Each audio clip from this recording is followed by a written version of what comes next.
Right, everybody, welcome back for another deep dive. Today we're going to be talking about something a little bit different. And maybe it's something a little scary for some people, but yeah, so recently there was a chairlift accident in Spain. Mm. Um, and, obviously dozens injured. It was at a ski resort in the Pyrenees Mountains. Right. And, anyone who's been on a ski lift and has looked down, Oh, yeah. from a pretty significant height, you It's can get a definitely little, the ones that go over the ravine. yeah, Yeah. and so this is, something that I think is worth taking a look at and just kind of getting a sense of what happened and what we can learn from it Yeah.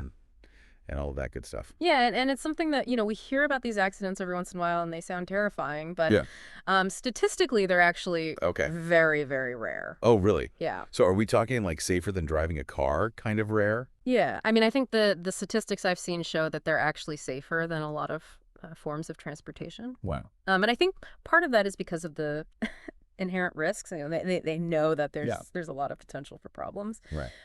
So the engineering and the safety measures that go into these lifts are incredibly robust. Okay, so give me a sense of like what kind of safety features are we talking about here? So, it's not just a cable strung between two poles. Right. There's a lot more to it than that. Right. They have multiple redundant systems. So, So backups upon backup. backups upon backups, exactly. So things like backup braking systems.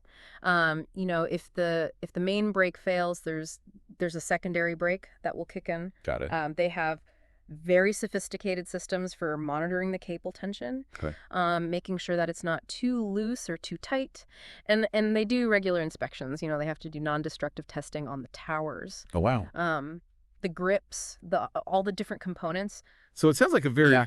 kind of rigorous process to make sure that these things are safe. It really is, yeah. And beyond that, there's a lot of mechanics and electronics and weather monitoring that goes into it as well. Interesting. So, for example, a lot of modern lifts have a grip detachment mechanism.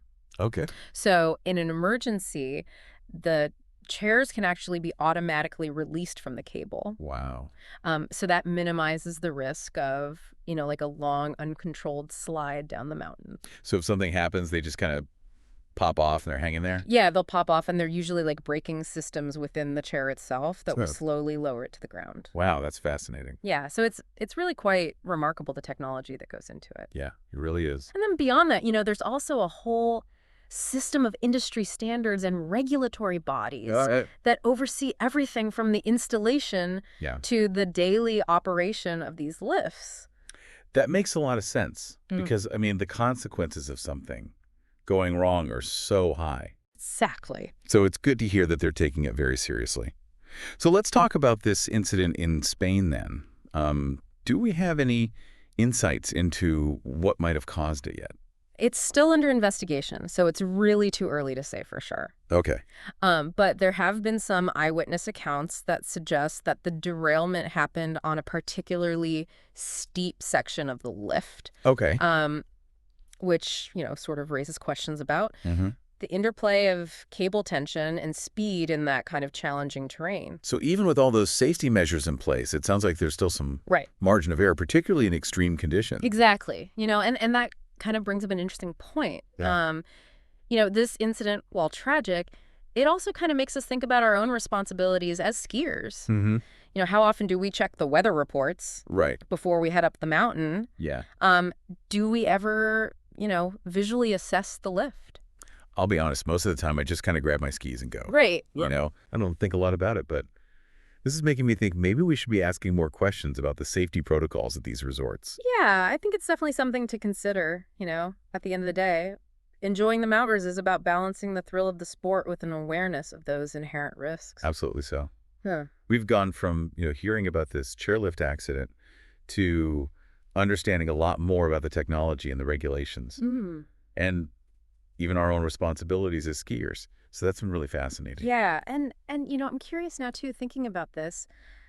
I wonder what the safety standards are like at my local ski resort. That's a good question. That's maybe something we should all look into. Yeah, absolutely. And to all of you listening out there, I would encourage you to do a little research and, see what you can find out about chairlift safety in your area. Mhm. It's definitely worth knowing about, and it might just change. the way you approach your next ski trip. All right, that's all the time we have for this week's Deep Dive. Thanks for listening. We'll catch you next time.